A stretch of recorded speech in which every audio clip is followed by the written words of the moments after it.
The day I was kicked out, it was raining. No gentle drizzle, but the kind of downpour that stings your skin and soaks through your clothes instantly. I stood there, my hastily packed duffel bag growing heavier with each passing moment as the rain seeped through the fabric. "You're a disappointment, Jack." My father's voice sliced through the sound of rain hitting the pavement.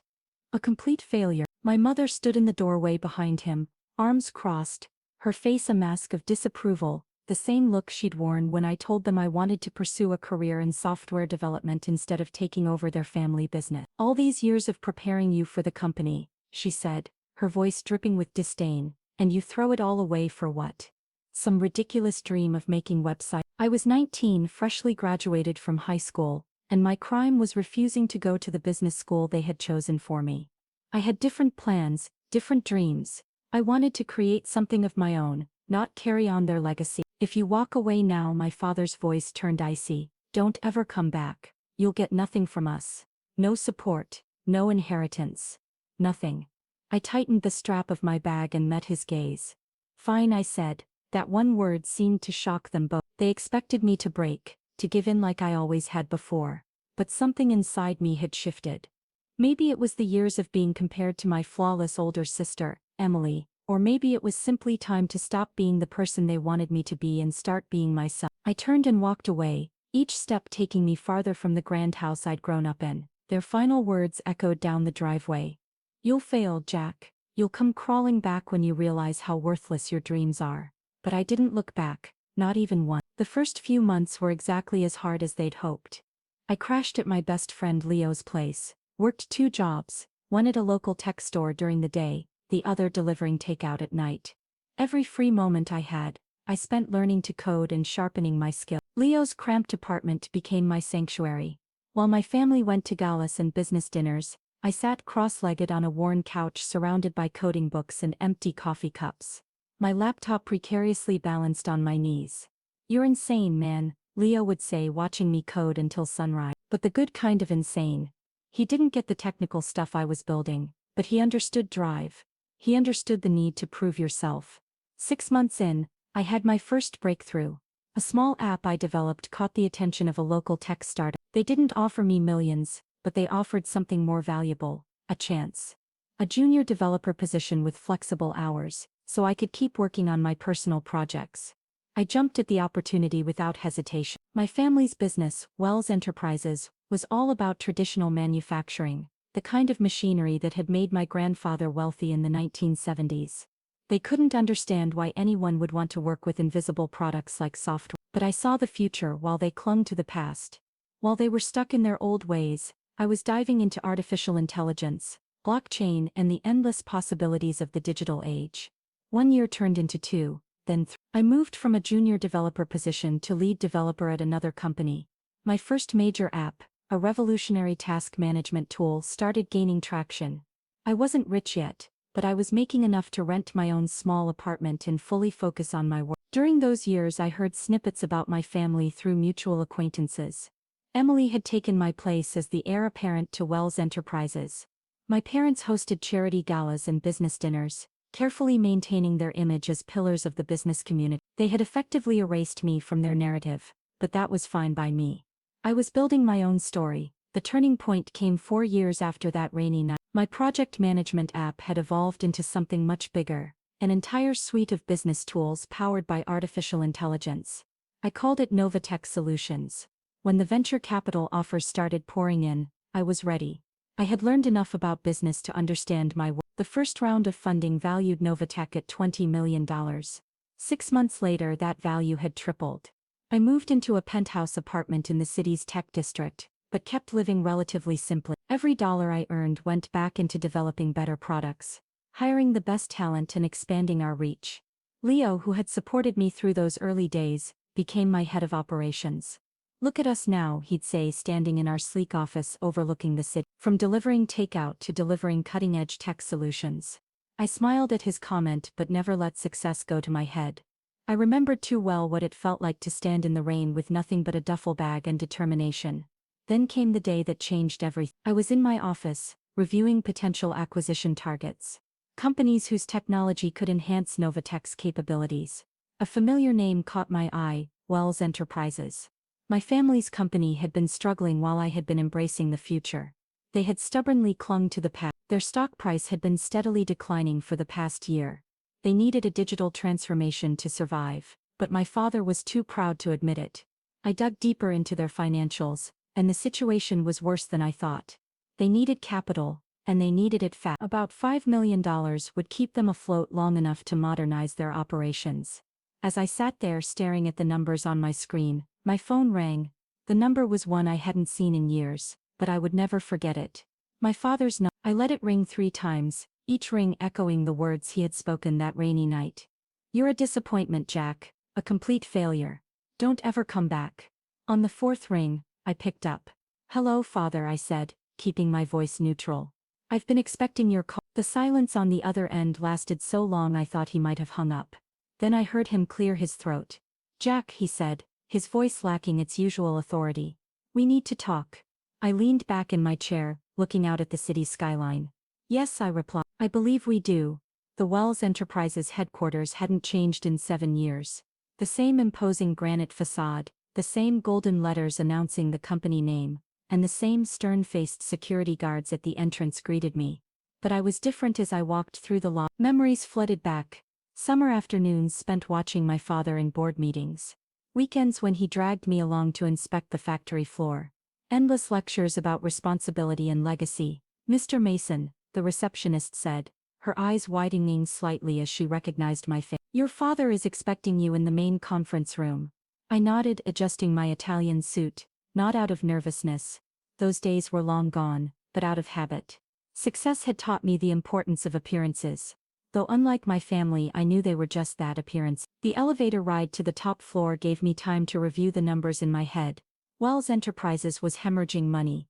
Their quarterly reports showed a 60% decline in profits, and their stock had plummeted from 85. They needed more than just capital. They needed a complete overhaul. The conference room doors opened to reveal a scene I couldn't have imagined 7 years ago. My father, the mighty Richard Wells, looked older, tired. His perfectly tailored suit couldn't hide the weight he'd lost. My mother sat beside him, her usually impeccable makeup slightly smudged, as if she'd been rubbing her eyes. James, my older brother, stood by the window. He'd gained weight, his face puffy from too many business dinners and too much stress. The golden boy didn't look so golden anymore. "Jack," my father said, standing up. He extended his hand, then seemed to think better of it, and pulled it back. "Thank you for coming." I took a seat at the opposite end of the table, placing my briefcase carefully in front of me. "Let's get the pleasantries over with," I said. "I've seen your numbers." James turned from the window, his face flushing. "You've been spying on us." "Publicly available information," I replied. "Your company's decline isn't exactly a secret." My mother flinched at the word. "You're not any. We've had some setbacks." My father began, his voice taking on the smooth tone he used for difficult business negotiations. "The market has been unpredictable, and our traditional customer base." "Your traditional customer base is shrinking because you've refused to adapt," I interrupted. "The world is digital now. Manufacturing isn't just about machinery anymore. It's about smart factories, IoT integration, predictive maintenance, using AI." James scoffed. "And I suppose you're the expert now with your little computer program." I pulled out my phone, opened a specific app, and projected Novatech's latest quarterly report onto the conference room screen. The numbers spoke for themselves. $500 million in revenue, 300% year-over-year growth. Contracts with Fortune 500 companies. The room fell silent. "You're the founder of Novatech." My mother whispered. "CEO and majority shareholder," I confirmed. "Those little computer programs have built a company worth more than Wells Enterprises was even at its prime." My father's face had gone pale. He remembered, I was sure, every dismissive word he'd ever said about technology, every time he called my dreams worthless. "We need $5 million, he said finally, his voice hoarse. "A bridge loan to implement necessary modernization changes. We can offer favorable terms." "I'm not interested in a loan," I interrupted, opening my briefcase. "I'm interested in an acquisition." The word hung in the air like a thundercloud. "Acquisition?" James pushed away from the window, his face contorted with anger. "You want to buy us out? Your own family?" I let out a quiet laugh. "Wasn't it you, James, who told everyone at your engagement party that you were an only child? That you'd never had a brother?" He took a step back, caught off guard that I knew about that. Oliver, my mother began, her voice taking on the pleading tone she used to use when trying to make me study business textbooks instead of programming. Surely we can work something out. We're still your parents. No, I said firmly. You lost the right to call yourselves that 7 years ago. This is purely business. I pulled out a thick contract from my briefcase and placed it on the table. Novatech will acquire Wells Enterprises for $25 million. That's more than generous given your current market value. We'll retain most of the workforce, modernize the facilities, and integrate your manufacturing expertise with our digital solutions. And what about us? James demanded, his voice tinged with disbelief. I met his gaze steadily. You'll be offered a position in the newly formed division, a junior position, where you'll have to earn any promotions based on merit, not bloodline. Father can serve as an advisor during the transition, after which he'll retire with a comfortable pension. Mother's social connections might be useful for client relations. But that's up to her. My father's hands trembled slightly, as he reached for the contract. And if we refuse, then I leave, I said calmly. And you can try explaining to your shareholders why you turned down a lifeline. Your stock will probably drop another 50% by next week. You might last another month, maybe 2, then bankruptcy. The room fell silent, except for the sound of paper rustling as my father slowly turned the pages of the contract. You planned this, James accused. His voice bit. All these years you were just waiting for us to fail. I stood up, straightening my jacket. No, James. I was too busy succeeding to waste time waiting for your failure. You did that all on your own. How long? My mother asked suddenly, her voice softer. How long do we have to decide? I picked up my briefcase. The offer expires at midnight. Not a minute later. Midnight. My father's voice rose, alarmed. That's impossible. We need time to review with our lawyers. To consider other options. You don't have other options, I said calmly. And you don't have time. 7 years ago you gave me 5 minutes to decide my entire future. I'm giving you 12 hours. I'd say that's more than fair. I walked to the door and paused. Oh, and one more thing. I turned back to face them. When you sign, and you will sign, I want you to use the same pen you used to sign my college rejection letter. The one with the Wells Enterprises logo. I believe it's still in your desk drawer, Father. The look of shock on his face told me I was right. He remembered using it to dash my dreams all those years ago. How did you? He started. I'll be back at 11:45 p.m. I cut him off. Try not to be late. Time is money after all. Isn't that what you always taught? With that I walked out, leaving them with their shattered pride, and a contract that would change everything. As the elevator doors closed behind me, I caught a glimpse of my reflection in the polished metal. For the first time I saw something I'd never seen in this building before. A win. The next 12 hours would be interesting. Very interesting indeed. 11:43 p.m. The city lights sparkled below the Wells Enterprises conference room like scattered diamonds on black velvet. I stood at the same window where James had stood that morning, watching my reflection superimposed over the nighttime skyline. The door opened behind me, right on time. My father entered first, followed by my mother and James. They looked exhausted, as if they'd aged years in just 12 hours. I noticed my father clutching a small leather case, the one he kept his prized pens in. The board has approved the acquisition, he said, his voice rough. Unanimously, I turned slowly, taking in their defeated postures. I expected nothing less. After all, what choice did they have? James slumped into a chair, loosening his tie. You've won, Jack. Is that what you wanted to hear? No, I replied calmly. What I want to hear is the truth from all of you. My mother stepped forward, her designer dress wrinkled from a day of tense meetings. The truth about what? She asked. About why you really pushed me away. It wasn't just about the business school, was it? The silence that followed was heavy with unspoken words. Finally my father sighed, suddenly looking every one of his 65 years. You were too much like him, he said quietly, his voice soft. Like your grandfather. Grandfather? I asked, surprised. The one who started Wells Enterprises, my father nodded, sinking into a chair. Harold Wells was a visionary. He saw the future coming before anyone else. In the 1960s, when everyone was doing things the old way, he modernized, automated, took risks. The board thought he was crazy. Even his own father called him a fool. My father pulled out the pen case, opening it with trembling fingers. But he proved them all wrong. Built this company from nothing into an empire. He looked up at me. And you? His voice cracked. You have that same look in your eyes. That same drive. It terrified him. Because you're not like him. I finished understanding dawning on me. You're a maintainer, not a builder, I said softly. You wanted the company to stay exactly as it was when you inherited it. I wanted stability, he whispered. Safety. When you started talking about technology, about changing everything, I saw my father in you, and I remembered how scared I was every time he took another risk, launched another venture. My mother touched his shoulder gently. We thought we were protecting you, Oliver. And James, my father continued. James is more like your father, cautious, reliable, boring. James interjected with a bitter laugh. That's what you mean, isn't it? I was the safe choice, the one who wouldn't rock the boat. I walked to the conference table, spreading my hands on its polished surface. And now look where we are.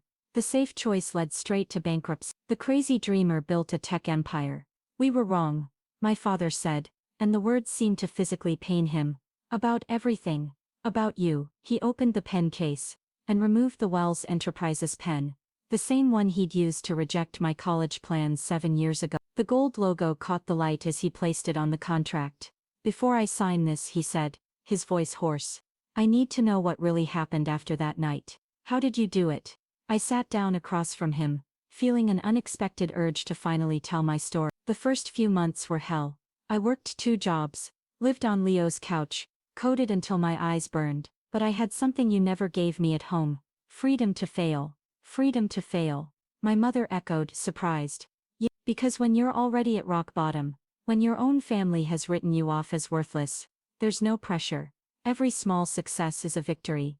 Every failure is just another lesson. I pulled out my phone and showed them the first version of what would become Novatech's flagship product. This was my first app. Buggy, ugly, barely functional. But it worked. And each version got better. James leaned forward, actually interested for the first time. And the venture capital, how did you convince them to invest? I didn't, I smiled. They convinced me. By then I had paying customers, proven technology. I didn't need their money. They needed my innovation, just like Wells Enterprises needs it now. My father picked up the pen, its weight seemingly greater than he remembered. And after we sign, what happens to us really? Exactly what I said this morning, I replied calmly. James gets a fresh start, learning the business from the ground up. Mother can maintain the social connections that bring in clients. And you, father, yes, you get to watch your company become what it should have been all along, what grandfather would have wanted it to be. He pressed the pen to paper but hesitated. Why didn't you just let us fail? You had every right to. Because that's not what successful people do, I replied. They don't destroy, they transform. They don't settle scores. They create opportunity. Everything you taught me about business was wrong. But everything grandfather built still has value. It just needs to evolve. 11:59 p.m. The scratch of the pen on paper was the only sound in the room. As my father signed away his company, my mother wiped away tears as she added her signature. James, surprisingly, signed without hesitation. As I reached for the contract, my father grabbed my wrist. Not roughly, but with an urgency I hadn't seen from him before. Oliver, he said, his voice cracking. I'm sorry for everything. I looked into his eyes, the same eyes that had once looked at me with such disappointment, and saw something new there, respect, maybe even a glimmer of pride.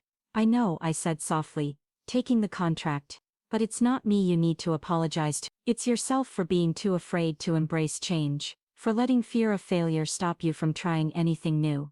Can you ever forgive us? My mother asked.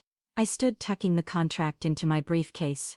I forgave you years ago, that's why I'm here now, saving what's left of Wells Enterprises instead of watching it crumble. And us? James asked. Can we be a family again? That depends, I replied. Are you ready to be part of a family, where success isn't measured by how well you maintain the status quo but by how bravely you face the future? One by one they nodded. Then yes, I said, we can try. Not as the Wells who kicked out their son for daring to dream differently, but as the Wells who learned that true loyalty isn't about preserving the past. It's about building the future. I walked to the door and then turned back one last time. Board meeting tomorrow at 9. Don't be late. We have a company to rebuild. As I rode the elevator down to the lobby, I thought about that rainy night 7 years ago. The scared 18-year-old with a duffel bag and a dream. If someone had told him that one day he'd own the building he was being kicked out of, he probably wouldn't have believed it. But that's the thing about dreams. They don't need anyone's permission to come true. They just need someone brave enough to chase them. Mike was waiting in my car outside. How'd it go, boss? I showed him the signed contract. Mason Enterprises is now part of Novatech Solutions. He grinned. And the family drama? That's a work in progress. I replied, looking up at the building that would now be part of my company. But for the first time in 7 years, it felt like there might actually be progress. Just remember, Mike said as we pulled away from the curb, no matter what happens with them, you've already proven yourself to yourself. And that's what matters. I nodded, watching Wells Enterprises shrink in the rearview mirror. He was right. Success wasn't about proving my parents wrong. It was about proving myself right. Everything else was just detail. Tomorrow would bring new challenges. Integrating the companies, modernizing the facilities, rebuilding family relationships. But I was ready for all of it. After all, I was Jack Wells. The failure who succeeded, the reject who returned victorious, the son who surpassed his father's dreams by daring to dream his own, and this was just the beginning.